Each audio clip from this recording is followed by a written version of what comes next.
मेरा मानना है कि एक सैनिक में सच्चा खिलाड़ी और सच्चे खिलाड़ी में एक सैनिक हमेशा मौजूद रहता है। भारतीय सेना बखूबी उस परंपरा को आगे बढ़ा रही है। Major Dhyanchand, captain Milkha Singh, colonel Rajyavardhan Singh Rathore और कैप्टन विजय कुमार की चली आ रही परंपरा में अब सूबेदार नीरज चोपड़ा ने भी अपना नाम स्वर्णाक्षरों में दर्ज करा दिया है। साथियों, सूबेदार नीरज चोपड़ा ने देश को गौरवान्वित किया है। वहीं हमारे अन्य खिलाड़ियों ने अपने प्रदर्शन से समस्त भारतवासियों का दिल जीता है। वह सारे भारतवासी जो या तो भारत में रहते हैं अथवा जो दुनिया के दूसरे देशों में भी भारतवासी रहते हैं, सारे भारतवासियों का उन्होंने दिल जीता है।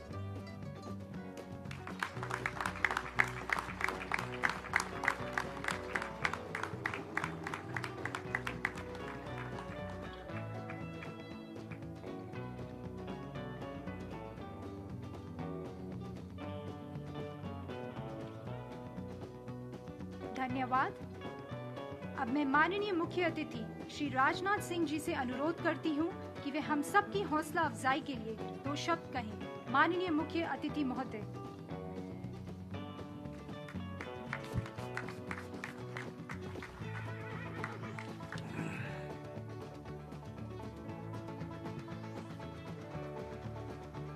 सेनाध्यक्ष जनरल एम नरवणे, क्यूसीएनसी southern command lieutenant general JS Nain, vice admiral AK Jain, colonel Rakesh Yadav, commandant ASI,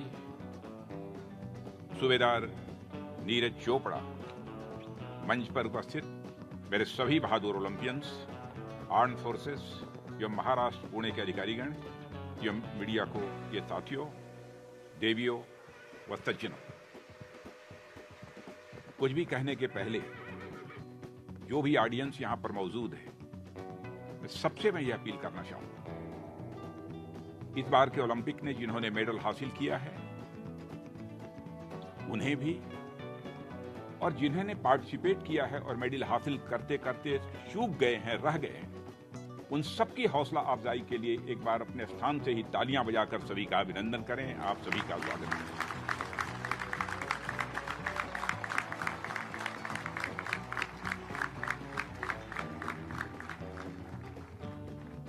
मित्रों, हमारी सेना के ओलंपिक पदक विजेता और प्रतिभागियों के अभिनंदन के अवसर पर मैं सचमुच अपने को बहुत ही गौरवान्वित महसूस कर रहा हूं।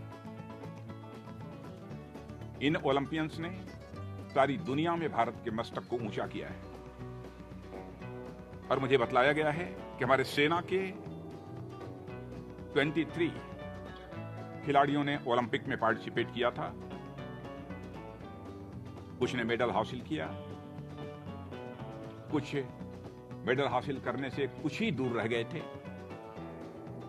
सभी हमारे लिए बधाई के पात्र हैं और मैं यहां इनको बधाई दे रहा हूं, वहीं पर यदि मैं जो ट्रेनर हैं, जो कोच हैं, उनको यदि मैं बधाई नहीं दूं तो मेरी बात अधूरी रह जाएगी। इसलिए इन खिलाड़ियों के साथ साथ मैं सारे कोचेज और सारे ट्रेनर्स को भी अपने तरफ से हार्दिक बधाई देता हूं। इस समय स्टेडियम की जो रीनेमिंग हुई है नीरज चोपड़ा के नाम पर, यह कोई छोटी बात नहीं है। एक तो हम लोगों ने समस्त देशवासियों की तरफ से उनके प्रति एक अपना स्नेह का भाव, प्यार का भाव, सम्मान का भाव यह व्यक्त किया है। वहीं पर रक्षा और खेल के संबंधों को भी यह कार्यक्रम दर्शाता है। रामायण व महाभारत काल में भी खेल के रूप में युद्ध विद्याएं छात्रों के पाठ्यक्रम का हिस्सा हुआ करती हैं, जिससे हम सभी अच्छी तरह परिचित हैं। इंडस वैली सिविलाइजेशन में निशानेबाजी, तलवार, भाले और वेट लिफ्टिंग, चेस जैसे भी खेल हुआ करते थे। यदि इंडस वैली सिविलाइजेशन के इतिहास के पन्नों को पलटकर कोई देखे नालंदा और तक्षशिला में बाकायदा खिलाड़ियों की ट्रेनिंग होती थी। विदेशों से भी लोग नालंदा और तक्षशिला विश्वविद्यालय में खेल की ट्रेनिंग लेने के लिए आया करते थे। जहां हम आज हैं इसका इतिहास देखिए, यानी महाराष्ट्र के बारे में मैं कहना चाहूंगा, यह खेल ही था जिसने शिवा नामक बच्चे को छत्रपति शिवाजी महाराज बना दिया। और गुरु स्वामी रामदास जी और दादाजी कोंडदेव और माता जीजाबाई ने बचपन से ही खेल खेल में ऐसी शिक्षा दी जिसने छत्रपति महाराज शिवाजी को एक राष्ट्र नायक बना दिया। इसी तरह रानी लक्ष्मीबाई, रानी चेन्नम्मा, दुर्गावती जैसी वीरांगनाओं के जीवन में भी खेल की बहुत ही महत्वपूर्ण भूमिका है। मेरा मानना है कि एक सैनिक में सच्चा खिलाड़ी और सच्चे खिलाड़ी में एक सैनिक हमेशा मौजूद रहता है। भारतीय सेना बखूबी उस परंपरा को आगे बढ़ा रही है। Major Dhyanchand, captain Milkha Singh, colonel Rajyavardhan Singh Rathore और कैप्टन विजय कुमार की चली आ रही परंपरा में अब सूबेदार नीरज चोपड़ा ने भी अपना नाम स्वर्णाक्षरों में दर्ज करा दिया है। साथियों, सूबेदार नीरज चोपड़ा ने देश को गौरवान्वित किया है। वहीं हमारे अन्य खिलाड़ियों ने अपने प्रदर्शन से समस्त भारतवासियों का दिल जीता है। वह सारे भारतवासी जो या तो भारत में रहते हैं अथवा जो दुनिया के दूसरे देशों में भी भारतवासी रहते हैं, सारे भारतवासियों का उन्होंने दिल जीता है। मैं सूबेदार मेजर सतीश के उत्कृष्ट प्रदर्शन की सराहना करना चाहता हूं। 13 टांके लगने के बावजूद 13 टांके लगे थे, लगने के बावजूद अपने क्वार्टर फाइनल बॉक्सिंग में शानदार प्रदर्शन किया। नायब सूबेदार अविनाश शेवल ने ओलंपिक में 3000 मीटर स्टीपल चेज में एक नेशनल रिकॉर्ड बनाया। नायब सूबेदार दीपक पूनिया अपने ब्रॉन्ज मेडल मुकाबले में मामूली अंतर से चूक गए, लेकिन समस्त भारतवासी सच्चाई को स्वीकार करता है कि उनका प्रदर्शन बहुत ही शानदार रहा है। सूबेदार पोरखिया राजीव का 4x400 मीटर रिले में नया एशियाई रिकॉर्ड बनाने का प्रदर्शन भी बहुत ही काबिले तारीफ था। उसकी जितनी भी सराहना की जाए वह कम है। सेलिंग इवेंट में नायब सूबेदार विष्णु चखन्नन और रोइंग में नायब सूबेदार अरुण लाल जाट और नायब सूबेदार अरविंद सिंह की टीम ने अपने अपने इवेंट्स में भारत का सर्वश्रेष्ठ प्रदर्शन किया है। जैसा आप जानते हैं कि 1.5 वर्ष से कोविड की महामारी के बावजूद यह टोक्यो में इतना शानदार प्रदर्शन करना यह कोई छोटी बात नहीं है। ट्रेनिंग की कठिनाई थी, प्रॉपर ट्रेनिंग नहीं हो पा रही थी, लेकिन उसके बावजूद खिलाड़ियों ने जो प्रदर्शन दिया है उसमें भूमिका निभाने वाला एक महत्वपूर्ण इंस्टीट्यूट यह हमारा आर्मी स्पोर्ट्स इंस्टीट्यूट है। मैं इस आर्मी स्पोर्ट्स इंस्टीट्यूट के प्रति भी सम्मान व्यक्त करना चाहता हूं, जिसने बहुत ही महत्वपूर्ण भूमिका ट्रेनिंग में निभाई है। और इस आर्मी स्पोर्ट्स इंस्टीट्यूट भारतीय सेना का एक बहुत ही विश्व स्तरीय संस्थान है। इसे सभी अच्छी तरह जानते हैं। मुझे बताया गया है कि इसने अब तक 34 ओलंपियंस और 22 कॉमनवेल्थ गेम के मेडल विनर और 21 एशियन गेम्स के मेडल विनर और 6 यूथ ओलंपिक मेडल विनर और 13 अर्जुन पुरस्कार विजेता दिए हैं, जो मुझे जानकारी दी गई है। मुझे इस बात की भी जानकारी दी गई, लॉकडाउन के दौरान जब ट्रेनिंग हासिल करने के लिए हमारे खिलाड़ियों को सुविधा मिलने में कठिनाई हो रही थी, उस समय आवश्यकता पड़ने पर उनके घर इक्विपमेंट्स पहुंचाने का काम इस आर्मी स्पोर्ट्स इंस्टीट्यूट ने किया है। और इतना ही नहीं, बल्कि शूटर्स के लिए घरेलू एरिया में ही शूटिंग रेंज बनाए गए, यह भी मुझे जानकारी दी गई है। इसके साथ ही भारत द्वारा खेलो इंडिया, फिट इंडिया और इसी प्रकार के अन्य इनिशिएटिव्स के द्वारा पिछले वर्षों में खेलों के कंपटीशन में क्वालिटी बढ़ाने का प्रयास किया गया। हमें सफलता के और नायाम हासिल करना है, यह भी आज के दिन संकल्प लेने की आवश्यकता है। इन प्रयासों के परिणाम पिछले कॉमनवेल्थ गेम्स जो 2014 और 2018 में हुए थे और एशियन गेम्स जो 2014 और 2018 में हुए थे, उनमें देखने को मिले।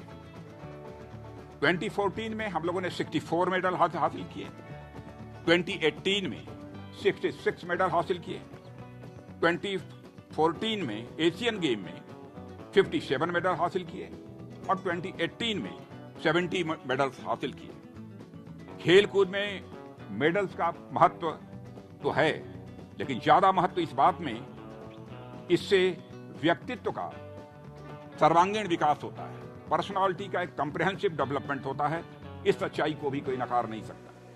अब समय आ गया है कि हम सभी प्रकार के खेलों को महत्व दें। महिलाएं भी लगातार खेल में बेहतर प्रदर्शन कर रही हैं, इन्हें और प्रोत्साहित किए जाने की आवश्यकता है, ऐसा मैं महसूस कर रहा हूं। हॉकी टीम की भी हमारी 3 महिलाओं को 3 पदक स्टेज में प्राप्त हुए हैं, वे भी अभिनंदन की पात्र हैं। पैरा एथलीट्स को भी प्रोत्साहित करने की आवश्यकता है। इतना ही नहीं, हमारे दिव्यांग भाई बहन जिस प्रकार का प्रदर्शन कर रहे हैं, मैं कहना चाहूंगा वह अनपैरेलल है, वह तुलनीय है। 2016 में पैरा ओलंपिक्स में 2 गोल्ड मेडल कुल 4 मेडल जीते थे।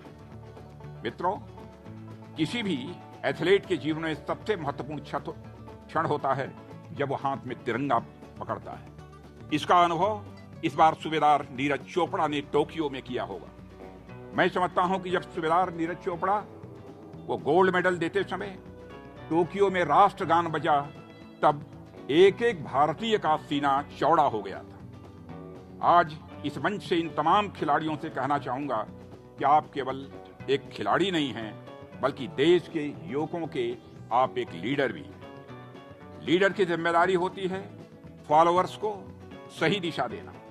संकल्प लें, आज हम सबको संकल्प लेने की आवश्यकता है कि भारत को हम आने वाले दिनों में एक स्पोर्ट्स पावर बनाएंगे। यह हमारा संकल्प आज लेने की आवश्यकता है और मैं आश्वस्त हूं इन खिलाड़ियों को देखने के बाद कि निश्चित रूप से हमारा यह संकल्प पूरा होकर रहेगा। हमारे प्रधानमंत्री जी ने खेलों में जो रुचि दिखाई है वह अद्भुत है। लंबे अरसे से भारत की राजनीति में मैं अपनी भूमिका निभा रहा हूं, लेकिन मैं कह सकता हूं कि इस बार के प्रधानमंत्री श्री नरेंद्र मोदी जी ने जिस प्रकार की भूमिका निभाई है वह अप्रत्याशित है, अकल्पनीय है। जिस तरीके से उन्होंने देश के खिलाड़ियों के हौसले में अफजाई करने की अपनी तरफ से कोशिश की है। जो हमारे यहाँ पर मौजूद हैं सारे खिलाड़ी, उनके साथ ब्रेकफास्ट, इतना ही नहीं उनके साथ इंटरेक्शन, आपने कई फोटोग्राफ्स न्यूज़पेपर्स में, समाचार पत्रों में और इलेक्ट्रॉनिक चैनल्स पर आपने देखे होंगे। मित्रों, मैं तो वह वक्त देख रहा हूं जब भारत को ओलंपिक होस्ट करने का अवसर मिलेगा और मैं कहना चाहूंगा कि हमारे सभी ओलंपियंस जो थोड़े मार्जिन से चूक गए, चौथे स्थान पर रह गए या फाइनल में तो पहुंचे परंतु मेडल नहीं मिला, वे सभी हमारे लिए किसी विनर से कम नहीं है। अपने देश का ओलंपिक में प्रतिनिधित्व उन्होंने किया है, यह कोई कम गौरव की बात नहीं है। उन्होंने ओलंपिक में भारत का प्रतिनिधित्व किया है, इससे भी हम सब अपने को गौरवान्वित महसूस करते हैं। इस ओलंपिक में अब तक का सबसे बेहतर प्रदर्शन रहा है, लेकिन हमें संतुष्ट नहीं होना है, लगातार हमें आगे बढ़ते जाना है। हमारा हौसला बुलंद है, बाधाओं पर हम विजय प्राप्त करेंगे। परिश्रम और प्रयास के समान मित्र दुनिया में कोई नहीं है। कहा भी गया है कि नास्ति उद्यम समो बंधो। मुझे पक्का भरोसा है हमारा प्रदर्शन एक दिन विश्व में सर्वश्रेष्ठ होगा।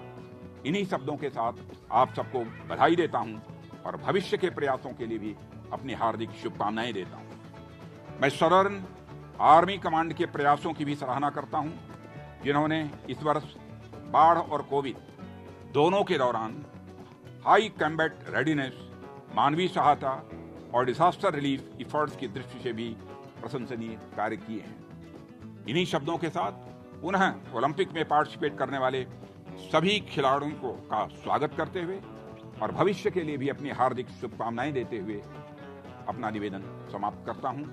जय हिंद।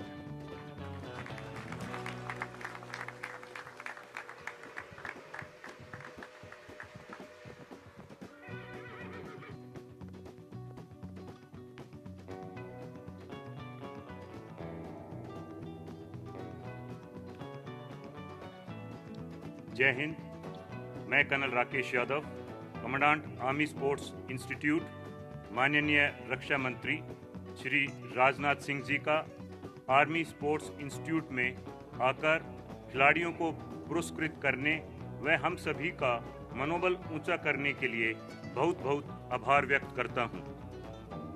साथ ही में मैं माननीय थल सेना अध्यक्ष महोदय का आर्मी स्पोर्ट्स इंस्टीट्यूट और आर्मी स्पोर्ट्स को